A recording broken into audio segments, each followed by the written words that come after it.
Eu estava sentada perto da árvore de Natal quando meu marido, que estava segurando a gravata que eu tinha acabado de dar de presente para ele, olhou pro iPhone novinho na mão do noivo da minha irmã e disse para a família inteira ouvir: "A sua irmã sabe como fazer um homem se sentir especial. Você deveria pegar umas aulas com ela." Algumas pessoas riram sem graça. Meu pai pediu para ele tomar um ar porque ele tinha bebido demais. Ele respondeu que estava apenas falando a verdade. Eu peguei meu celular devagar e me levantei. Já que é a noite de falar verdades, deixa eu fazer a minha contribuição. Todo mundo naquela sala estava curioso para saber o que eu tinha a revelar. Mas antes de eu continuar, deixa eu contar como a gente chegou até aqui. Meu nome é Lana, tenho 30 anos, trabalho como contadora. O tipo de emprego que ninguém acha glamuroso, mas que paga bem. Obrigada.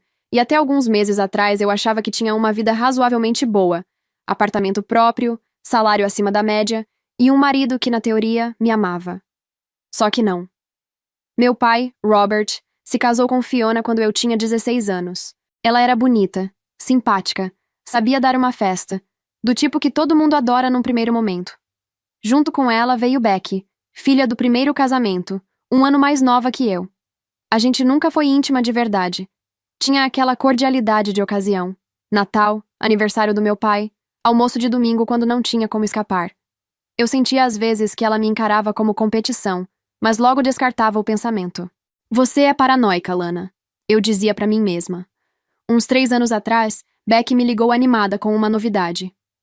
Lana, eu tenho um amigo que eu preciso te apresentar. Você vai amar, juro. Ele é bonito, legal, tudo de bom. A gente pode sair um dia nós 4, eu e o Bradley e vocês 2, sem pressão. O nome dele era Joshua. Amigo dela desde a faculdade, disse ela. Na hora em que pensou em quem poderia combinar com ele, meu nome foi o primeiro que veio. Eu fui. Joshua era tudo o que ela prometeu. Alto, olhos claros, aquele tipo que faz você se sentir a pessoa mais interessante da sala. Perguntava sobre o meu trabalho, sobre meus hobbies e ria das minhas piadas sem graça para eu não ficar constrangida. Voltei para casa naquela noite com aquele sorriso idiota de quem sabe que algo bom está começando. Começamos a namorar. Ele mandava mensagem com frequência. Aparecia com flores sem motivo nenhum. Era atencioso de um jeito que parecia natural. A única coisa que me incomodava um pouco era a amizade dele com Becky. Próxima demais. Mensagens de madrugada, saídas com o pessoal da faculdade sem mim, piadas internas que eu nunca entendia o contexto. Uma vez entrei na sala e os dois pararam de rir ao mesmo tempo. Aquela pausa rápida demais, que você finge não ter notado, mas fica martelando na cabeça por dias. Eu levantei o assunto para ele algumas vezes. Joshua, às vezes me sinto incomodada com vocês sendo próximos demais. E ele sempre tinha uma resposta pronta. Lana, nós somos amigos há muitos anos. Você não tem amigos assim? Ou então, você tá sendo insegura, amor. Somos apenas amigos. E eu acabava me desculpando, por sentir o que eu sentia. Depois de 1 ano de namoro, ele me pediu em casamento. Joelho no chão, anel bonito. Discurso que eu guardei na memória por muito tempo. Eu disse sim. O casamento foi simples, mas lindo. 70 pessoas, vestido branco, festa que durou até o amanhecer. Becky foi uma das madrinhas. Ficou do meu lado durante a cerimônia inteira, sorrindo. Eu interpretei aquilo como felicidade por ter sido o nosso cupido. Hoje eu sei o que era aquele sorriso. Os primeiros meses de casados foram tranquilos. Pelo menos pareciam. A amizade de Joshua com Becky continuou intensa. Mensagens a qualquer hora, saídas que eu só ficava sabendo depois. Mas eu era uma mulher casada, tinha uma vida para construir, e me convenci de que estava exagerando. Até aquela sexta-feira de dezembro. A gente estava jantando em casa. Macarrão, vinho tinto, aquela rotina confortável de casal. O celular de Joshua estava em cima da mesa, o que em si já era incomum, ele sempre deixava no bolso. Estava relaxado, animado, falando sobre uma reunião que tinha ido bem naquela tarde. Ele era assistente de marketing, vivia de reunião e de apresentação em PowerPoint, e quando algo corria bem, ele precisava contar para alguém. O celular vibrou. A tela acendeu. Eu vi por menos de 1 segundo. Estou só de calcinha. Emoji de diabinho enviado por Becky. Meu coração disparou. Aquele silêncio interno que acontece quando o cérebro precisa de 1 segundo para processar o que os olhos acabaram de ver. Ele pegou o celular num reflexo tão rápido que pareceu ensaiado. Desligou a tela, colocou no bolso e continuou cortando a carne no prato como se nada tivesse acontecido. Esse meu colega Beckham é um inútil, ele disse sem olhar para mim. Mandou uma piada idiota como sempre. Eu assenti. Aham. Só que eu sabia que não existia backup nenhum, e eu tinha quase certeza de que tinha lido Beck na tela. Continuamos jantando. Ele voltou a falar da reunião. Ficou um pouco mais tenso por uns 2, 3 minutos. Eu percebi, mas fingi não perceber. Depois relaxou, voltou ao normal, como se o mundo tivesse decidido cooperar com ele. Quando ele estava quase terminando o prato dele, ele disse que havia combinado de encontrar uns amigos e que tinha esquecido de mencionar antes. Pediu desculpa, se levantou e foi tomar um banho. Fiquei olhando para o prato por um tempo que não sei dizer quanto foi. Ouvi o chuveiro ligar. Fui até o quarto e peguei o celular dele que estava conectado no carregador em cima na cômoda. Eu sabia a senha. 1201. De tanto ver ele digitar, os dedos foram sozinhos. O celular desbloqueou. Abri as mensagens e encontrei a conversa com Beck. As últimas mensagens deles foram: estou só de calcinha, emoji de diabinho, enviado por ela. KKK, você mandou mensagem bem quando ela estava do meu lado. Ele respondeu. Ela mandou. A Lana é lerda, nem deve ter lido. Ele respondeu. Acho que não leu mesmo, senão ela teria falado alguma coisa. Vou tomar um banho e já tô indo. Fui subindo a conversa. Encontrei fotos. Muitas fotos íntimas. Fotos dos dois juntos, nudes. Mensagens marcando encontros. Datas que eu cruzava na cabeça com as desculpas que ele havia dado. Conversas falando de mim. Joshua dizendo que não me aguentava mais, que eu era chata, sem graça, previsível, cozinhava mal. Beck concordando, dizendo pra ele aguentar só mais um pouco. Eu parei nessa frase. Aguentar mais um pouco? Pra quê? E então eu encontrei a mensagem que mudou o eixo de tudo. Era de Beck, algumas semanas antes. Amor, o Bradley é um mal necessário. Preciso ficar com ele pelo menos uns 2, 3 anos. Aí me divorcio, fico com alguns imóveis e uma pensão generosa. Tô fazendo isso por nós. Bradley era o noivo de Beck. Empresário de família rica, quieto, sério. O tipo que parece bom demais pra esse mundo. Ele e Beck tinham começado a namorar um mês antes de mim e Joshua. Agora estavam noivos há 3 meses. O casamento estava marcado para junho do ano seguinte. E ele era apenas mais uma peça no jogo deles. Joshua havia respondido. Eu sei, mas eu tenho ciúmes de pensar em vocês dois juntos. Você não tem ciúmes de me imaginar com a Lana? Beck disse. Não, amor. A Lana é ridícula. Não chega aos meus pés. Joshua mandou. É verdade, e é uma morta na cama também. Evito quando posso. Os dois riram. Dava pra ver pelo que eles usaram. Depois Joshua disse que a amava ela, e Beck disse que o amava. Trocaram um emoji de coração. Eu estava sentada na cama onde a gente dormia junto toda noite, lendo aquilo no celular dele. Escutei o chuveiro desligar. Coloquei o celular de volta exatamente onde estava. Saí correndo do quarto, me tranquei no banheiro. E chorei. O nosso casamento não foi impulsivo. Joshua se casou comigo por interesse e para ficar perto da família sem levantar suspeitas. Para ter uma cobertura. Foi Beck quem nos apresentou. Foi tudo planejado, calculado desde o começo. Do outro lado da porta ouvi Joshua dizer: já tô indo, tá? Não precisa me esperar. Vou chegar tarde. A porta da frente fechou. Fiquei no chão do banheiro até a respiração voltar ao normal. Depois peguei meu celular e liguei para Jill. Jill é minha melhor amiga há 12 anos. Ela ouviu tudo do começo ao fim sem me interromper uma vez. Quando eu terminei, ficou em silêncio por exatamente 2 segundos. Calma, eu tô indo pra aí. Chegou em menos de meia hora. E não veio sozinha. A mulher que entrou com ela era uma amiga dela, Lavínia, advogada especialista em direito de família. Falava com a objetividade de quem já ouviu coisa pior. Trouxe um bloco de notas e um jeito de se sentar que dizia claramente: eu vou resolver isso. A gente se instalou na mesa da cozinha. Eram 10 da noite. A casa estava em silêncio. Me conta tudo, Lavínia disse. Eu contei. Ela ouviu sem interromper, anotando aqui e ali. Quando terminei, ela colocou a caneta na mesa. Primeiro ponto, ela disse. Você não pode confrontar ele ainda até conseguirmos todas as provas.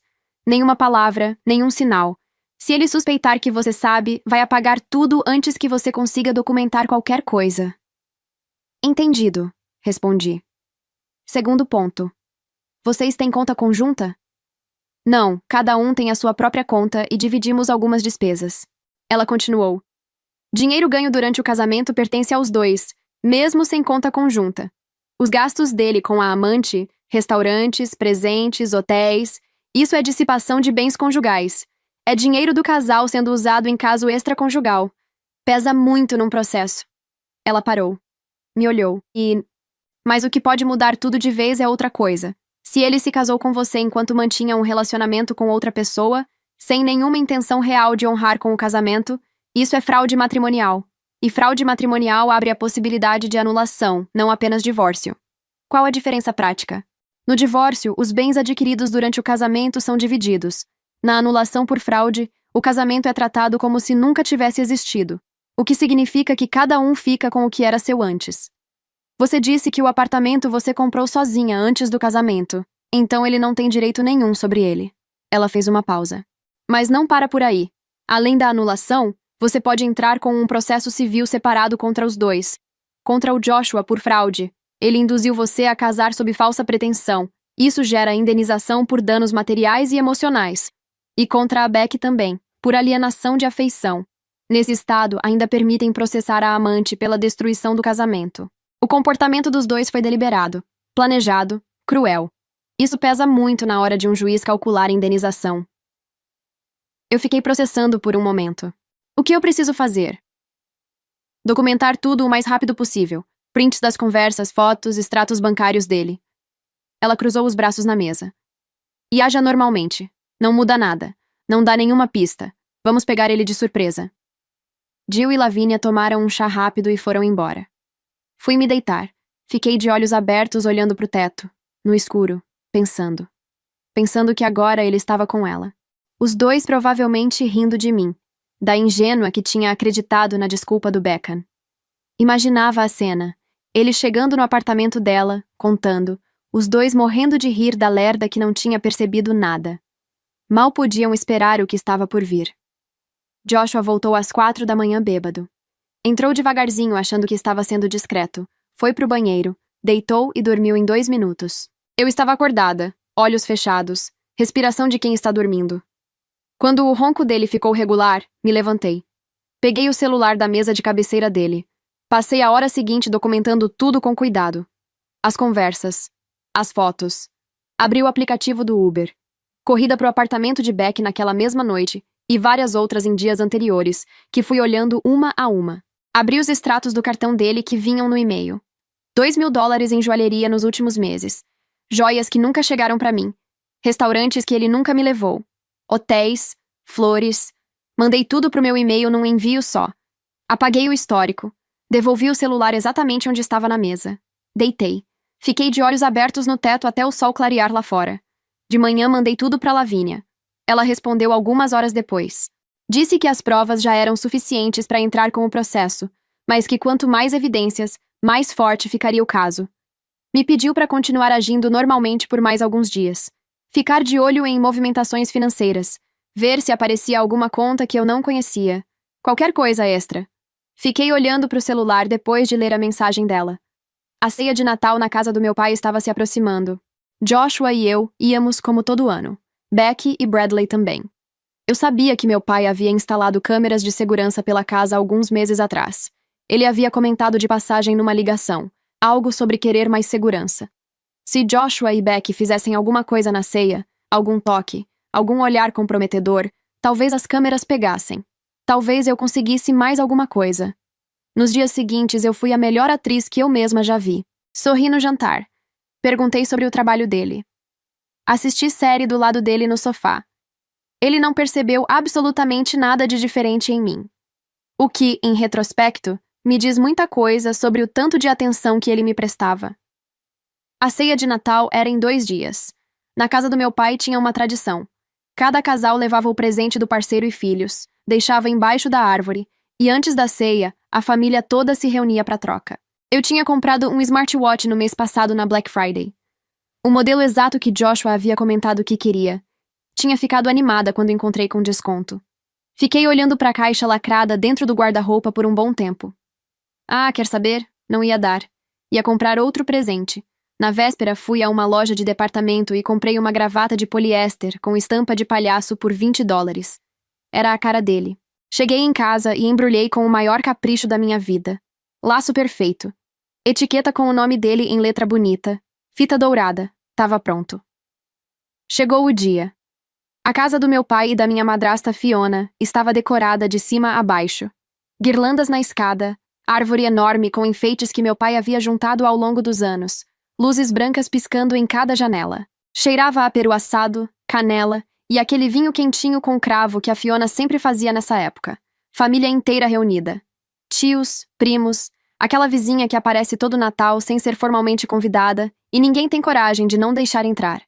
Cumprimentei todo mundo com o sorriso mais tranquilo que já usei na vida. Beijei meu pai na bochecha. Coloquei o embrulho embaixo da árvore com os outros e fui pegar um copo de vinho. Becky chegou um pouco depois com Bradley. Ela estava deslumbrante. Vestido vermelho escuro, cabelo perfeito, aquele sorriso que parecia genuíno e acolhedor. Abraçou a mãe com calor, cumprimentou os tios com aquela facilidade social que eu sempre achei admirável até entender de onde vinha. Quando chegou até mim, me abraçou forte e demorado. Lana, querida, você está linda como sempre. Obrigada, Becky. Você também. 2 anos de farsa condensados num abraço de 10 segundos. Joshua estava animado, andando pra lá e pra cá sempre com um copo na mão. Circulou pela sala, foi de grupo em grupo fazendo piada, bebeu desde que chegou. Ele e Becky trocavam olhares a noite toda. Aqueles olhares rápidos, de canto de olho, que eu havia aprendido a reconhecer, mas antes não sabia nomear. Às vezes, as mãos se roçavam quando passavam um pelo outro. Uma risadinha de piada interna aqui, um comentário em voz baixa ali. Eu observava tudo de longe com uma tranquilidade que me surpreendia. Só estava de olho, anotando no bloco de notas do celular os horários para ver depois nas câmeras. Estava chegando a hora do jantar. Mas antes, era a troca dos presentes. A família se organizou em volta da árvore. Os adultos foram passando os embrulhos. Meu pai entregou para Fiona uma caixinha pequena e elegante. Ela abriu com aquele sorriso ensaiado de sempre e disse que era lindo. Uma joia pequena, delicada. Devolveu com um estojo de couro, abotoaduras de prata. Meu pai agradeceu com um beijo no rosto dela. Então ele se virou para mim. Tirou um embrulho do bolso do blazer. Abri com cuidado. Era uma pulseira fina de ouro com uma gravação minúscula no fecho. Ele disse que havia mandado gravar com o meu nome. Tive que piscar algumas vezes para não chorar ali na frente de todo mundo. Fiona entregou uma pequena caixa de veludo para Becky. Becky abriu e tirou um par de brincos. Ela sorriu e agradeceu com um abraço, mas os olhos foram direto para a pulseira no meu pulso. Só por um segundo, mas eu vi. Becky pegou embaixo da árvore uma caixa grande com laço vermelho e entregou a Bradley. Ele abriu. Era um iPhone novíssimo, modelo mais recente. Ficou genuinamente surpreso. Bradley então entregou para ela uma sacola de tecido bege com o logo discreto de uma grife que eu reconheci na hora. Uma bolsa cara de couro. Becky abriu e fechou os olhos por um segundo, daquele jeito de quem está fingindo estar emocionada. Chegou a minha vez. Peguei o embrulho e chamei Joshua pelo nome. Ele veio animado. A embalagem era do tamanho idêntico de um smartwatch. Ele tinha certeza do que era. Dava para ver no jeito que pegou, já com um sorriso no canto da boca antes mesmo de rasgar o papel. Rasgou. Abriu a caixa. Ficou olhando para a gravata com estampa de palhaço. Sério, Lana? Ele levantou o embrulho para mostrar para os tios ao lado, rindo. Uma gravata com estampa de palhaço? Eu nem uso gravata, muito menos com essa estampa. Eu disse. Cada um ganha o que merece, querido. Joshua me olhou com certa raiva e soltou. É por isso que você não vai ganhar nada, Lana. O clima mudou na hora. Alguns tios trocaram olhares. Aquela frase tinha um peso diferente de uma piada de casal. Ninguém riu. Ninguém disse nada. O silêncio foi desconfortável o suficiente para Joshua perceber que tinha passado dos limites, e ele tentou sorrir para disfarçar, como se tivesse sido brincadeira. Ao redor, a família continuava trocando presentes. Abraços, que lindo, agradecimentos, tios rindo de longe. A vida da festa seguia em paralelo, alheia ao que estava acontecendo naquele canto da sala. Joshua olhou pro iPhone na mão de Bradley. Olhou para a gravata de palhaço na própria mão.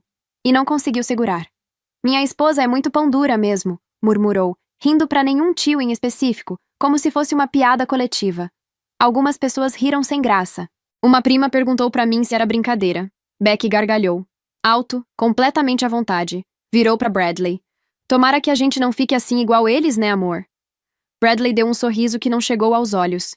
E então Joshua, na 7ª taça da noite subindo para a cabeça, com o filtro completamente afrouxado, Olhou para o iPhone na mão de Bradley, olhou para a gravata de palhaço e disse em voz alta, para todo mundo ouvir: "A sua irmã sabe como fazer um homem se sentir especial. Você deveria pegar umas aulas com ela." Becky riu. Aquele riso sem graça de quem acabou de ver alguém falar mais do que devia. Olhou para Joshua com um olhar cortante, rápido, que durou menos de um segundo, mas dizia claramente: "Para agora." Joshua não parou. A família sentiu o peso. Um tio quebrou o silêncio com um "Ui, essa doeu", tentando aliviar, mas não funcionou. Joshua virou para Bradley com um sorriso de quem acha que ainda está sendo engraçado. "E aí, Bradley, aceita trocar?" Bradley olhou para ele. Depois olhou para Becky. Depois olhou para o prato. "Não", ele disse seco. Ninguém riu. Joshua continuou, animado com a própria plateia imaginária, como se o constrangimento ao redor não existisse. "Eu fui muito corajoso mesmo por ter me casado com ela." Meu pai colocou o copo na mesa e olhou para Joshua com uma calma que eu conhecia bem, a calma de quem está no limite. "Joshua, chega, vai tomar um ar. Você bebeu muito." Joshua ergueu as mãos como se estivesse se rendendo, com aquele sorriso de bêbado que acha que está sendo charmoso. "Calma, sogrão. Eu só tô falando verdades." Eu senti o sangue esquentar. Eu estava ouvindo tudo com o copo na mão, quieta. Tinha bebido mais do que o normal naquela noite. Não muito, mas o suficiente para o filtro ficar um pouco mais largo. Ninguém é de ferro. Me levantei. "Verdades?" A voz saiu mais calma do que eu esperava. "Tem certeza que você quer falar verdades essa noite, Joshua?" O barulho da sala foi morrendo aos poucos. Todo mundo olhou para mim. "Já que é a noite de falar verdades, deixa eu fazer a minha contribuição." Eu disse pegando o celular dentro da bolsa devagar. A sala inteira me observava. Alguns curiosos querendo saber da lavação de roupa suja, alguns constrangidos, meu pai com aquela expressão de quem não sabe o que está por vir, mas sente que é grande. Joshua ainda tinha o sorriso no rosto, achando que eu ia iniciar uma briga que ele estava disposto a ganhar. Descobri há alguns dias que meu querido marido Joshua e minha querida irmã de consideração Becky têm um caso há anos. Silêncio de cemitério. Becky e Joshua se entreolharam num reflexo. Rápido, involuntário. Exatamente o tipo de olhar que entrega tudo sem precisar de mais uma palavra.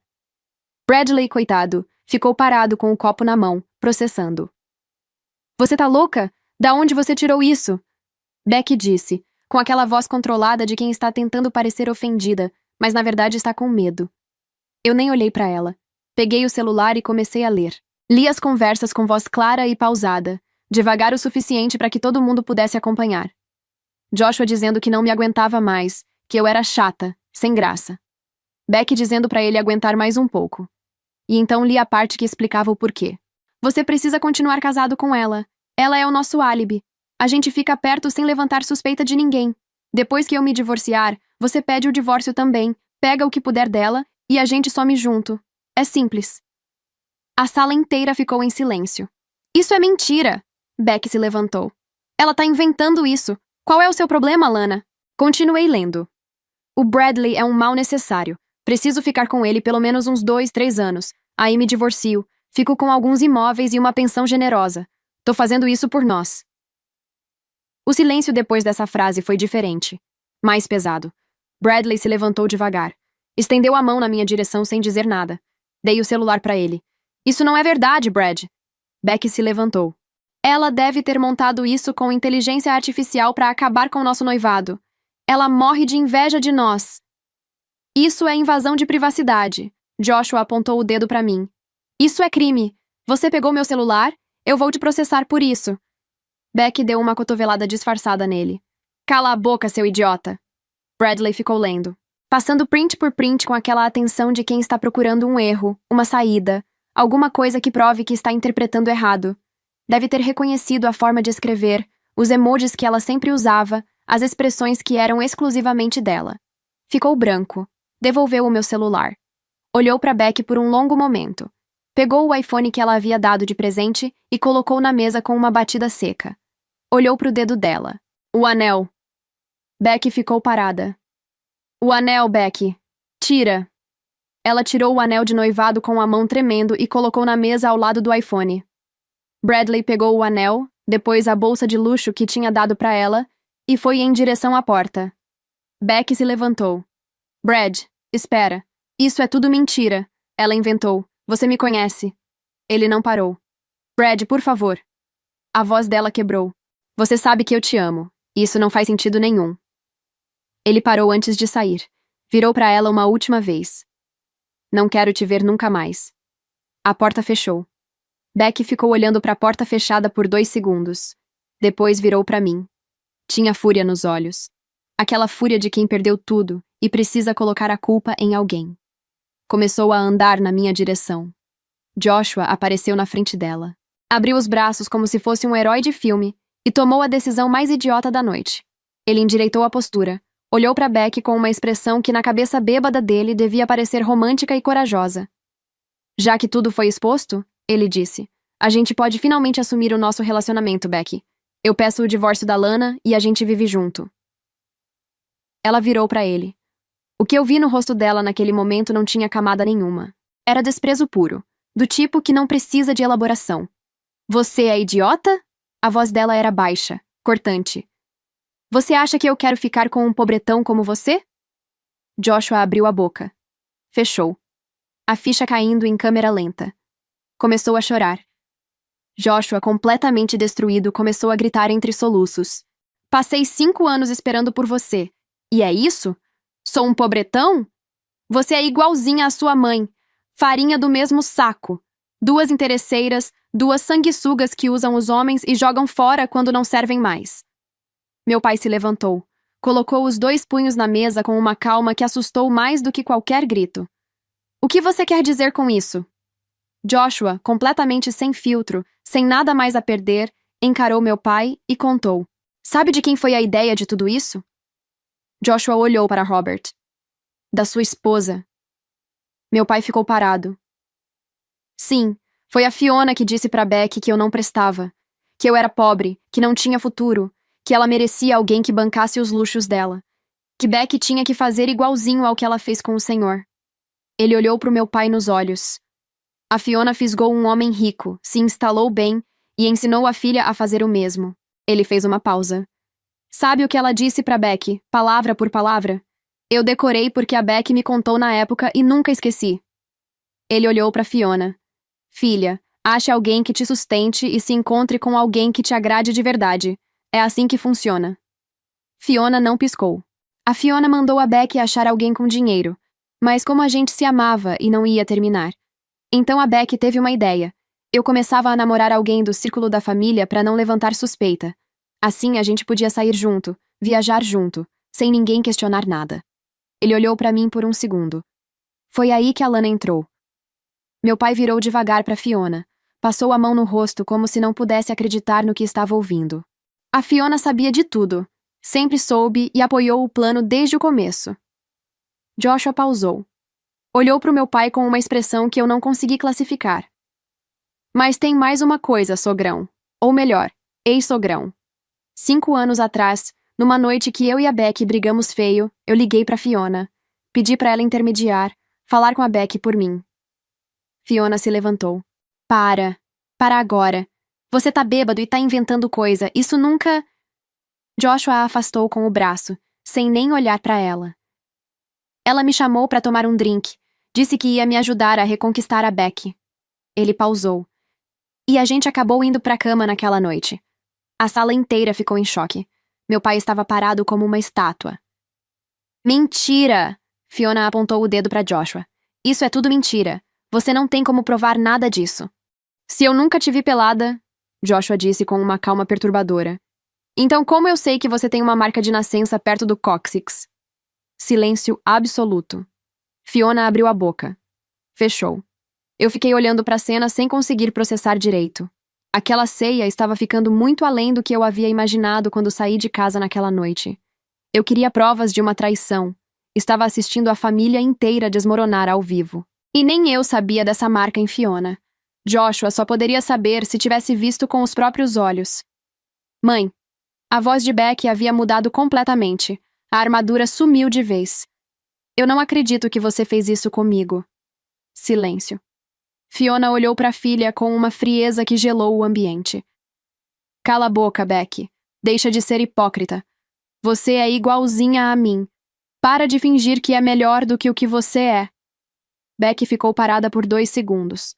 Sua vagabunda, ela disse. Simples, direto, pra sala inteira ouvir. Ah, e você é uma pura santa, não é? Fiona respondeu sem piscar. As duas foram aos gritos. Pratos vibrando na mesa. Tios tentando afastar as duas. Meu pai no meio da sala com aquela expressão de quem está vendo tudo desmoronar de vez. Meu pai foi até Joshua. O empurrou para fora de casa com uma firmeza que eu nunca tinha visto nele. Depois virou para a sala inteira. A festa acabou. A voz estava controlada, mas havia algo por baixo que eu nunca tinha ouvido antes. Obrigado a todos por virem. O show acabou. Podem ir embora. Ninguém precisou ouvir 2 vezes. Os tios começaram a se levantar em silêncio, pegando casacos, com aquela pressa discreta de quem quer sair antes que piore. Em menos de 5 minutos a casa estava quase vazia. Becky pegou a bolsa do encosto da cadeira e foi embora sem se despedir de ninguém. Meu pai voltou para a sala. Olhou para Fiona, que estava sentada em silêncio. Eu quero o divórcio. Saia da minha casa essa noite. Ela se recusou. Avançou nele. O empurrou com força. Ele bateu o ombro no batente da porta. Eu já estava com o celular na mão. Liguei para a polícia em silêncio. Saí do cômodo por 1 segundo. Falei baixo e rápido. Endereço, situação, agressão em andamento. Desliguei e voltei para a sala. O clima estava saindo do controle e eu sabia que aquilo não ia terminar bem sem intervenção. Fiona estava longe de ter acabado. E então Fiona, alta de bebida e de anos de coisa engolida, abriu a boca. Quer saber, Robert? Ela jogou o cabelo pro lado com uma calma que assustava. Sim, eu te traí mesmo. Sempre te traí. E você nunca ficou sabendo. Desde o começo. Quase 15 anos de casamento, Robert. 15 anos te traindo e você dormindo feliz toda noite sem desconfiar de nada. Meu pai deu um passo em direção a ela. Fiquei com Joshua mesmo. E daí?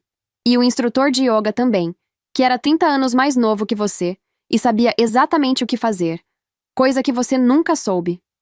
Ela levantou o queixo. Você nunca me satisfez, Robert. Nunca. Eu tinha que procurar em outro lugar o que você não era capaz de me dar. Você acha que eu era apaixonada por você? Como é tolo. Ela soltou uma risada. Eu era apaixonada por isso. Ela abriu os braços, mostrando a casa, as paredes, os móveis, os quadros, tudo. Por essa casa, pelas viagens, pelas joias, pelo cartão sem limite, pelo padrão de vida que eu nunca teria sozinha. Mas por você? Ela franziu o nariz. Nunca. Tive que suportar um velho gordo como você por 15 anos. 15 anos, Robert. E agora você quer me expulsar assim, como se eu fosse descartável? Meu pai abriu a boca para responder. Fiona não deixou. Partiu para cima dele com uma fúria que ele não esperava. Tapas no rosto, no peito, gritando que não ia a lugar nenhum, que aquela casa era dela tanto quanto dele, que ele não tinha o direito de fazer isso depois de tudo que ela havia suportado. Meu pai tentou se defender segurando os pulsos dela. Ela continuou gritando. Foi aí que a campainha tocou. A polícia chegou enquanto Fiona ainda gritava e tentava se soltar da mão do meu pai. Os agentes separaram os dois imediatamente. Um deles pediu que todo mundo se afastasse e começou a avaliar a situação.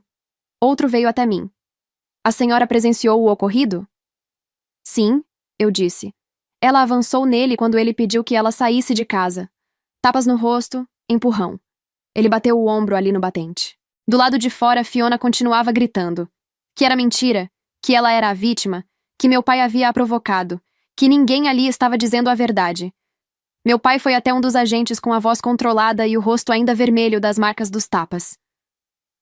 Eu descobri essa noite que minha esposa me traiu durante anos. Pedi que ela saísse da minha casa. Ela se recusou e partiu para cima de mim. Ele pausou. E se precisarem de provas, tenho câmeras de segurança por toda a casa. Tudo foi gravado. O agente levantou a cabeça do bloco de notas. Áudio também? Áudio e vídeo, meu pai disse. O agente anotou tudo. Pediu documentos, pediu que meu pai fosse até a viatura assinar o registro de ocorrência formal. Fiona foi algemada enquanto isso. Continuou gritando mesmo algemada, que ia processar todo mundo, que a casa era dela tanto quanto do meu pai, que aquilo era um absurdo. Os agentes a colocaram na viatura com uma paciência profissional que eu não teria. Meu pai voltou depois de assinar o registro. Entrou em casa, fechou a porta e ficou parado no meio da sala vazia por um longo tempo, Sentei-me do lado dele. Não tinha nada a dizer. Fiquei lá. Depois de um longo tempo, sem olhar para mim, ele disse: Essa ceia de Natal foi a mais honesta do que qualquer uma dos últimos anos. Eu não tinha nada a acrescentar. Era verdade. Nos meses seguintes tudo se encaixou. Meu pai entrou com pedido de divórcio. Infidelidade provada, agressão registrada pelas câmeras, confissão gravada em áudio com hora e data.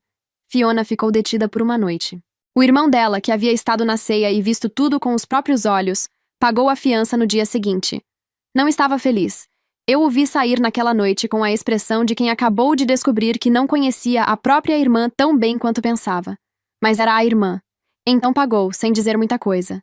Fiona foi solta e quis brigar. Era o jeito dela. Conseguiu um advogado, entrou com contestação, tentou desqualificar as câmeras, tentou mudar a narrativa.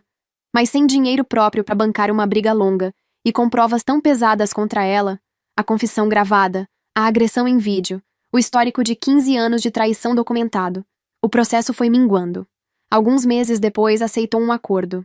Um apartamento pequeno que meu pai alugava, longe da casa que ela havia chamado de sua por 15 anos. Uma pensão que dava para pagar as contas, mas não as viagens, não as joias, não o padrão de vida que ela havia planejado manter para sempre. E diferente de 15 anos atrás, quando era jovem e bonita o suficiente para fisgar um homem como meu pai, o tempo não havia sido gentil com o plano dela. Não tinha mais a juventude, não tinha mais o charme fácil dos 30 e poucos anos. Pescar outro Robert agora seria muito mais difícil. Ela teria que ralar, e ralar de verdade, para conseguir alguém que caísse na conversa dela. Eu protocolei o pedido de anulação por fraude matrimonial. O apartamento já era meu antes do casamento, então ele não tinha direito nenhum sobre ele. As provas que eu havia reunido eram sólidas. Prints das conversas, histórico do Uber, extratos do cartão com milhares de dólares gastos com Becky. E ainda tinha as gravações das câmeras da casa do meu pai, a confissão de Joshua explicando o plano todo, áudio e vídeo, com hora e data. Joshua tentou negociar. Lavínia nem deixou a conversa avançar. Além da anulação, Lavínia entrou com um processo civil separado, contra Joshua por fraude, porque ele havia me induzido a casar sob falsa pretensão. E contra Becky por alienação de afeição, porque ela havia planejado e participado ativamente do plano desde o primeiro dia. Os dois foram condenados a me pagar uma indenização de $80.000, 40 de cada um. Não tinham dinheiro no momento, mas a sentença ficou no nome dos dois. Qualquer bem que adquirissem no futuro poderia ser penhorado. Joshua saiu com uma mão na frente e outra atrás, com dívidas e com uma sentença no pescoço. No final, pelo que fiquei sabendo, acabou fazendo as pazes com Becky e foi morar com ela. O pobretão foi morar com a mulher que havia passado anos planejando pescar um homem rico. Os dois sem dinheiro num apartamento de aluguel. E uma dívida com meu nome no topo da lista. Ele sabia que não era suficiente para ela. Sabia que nunca seria.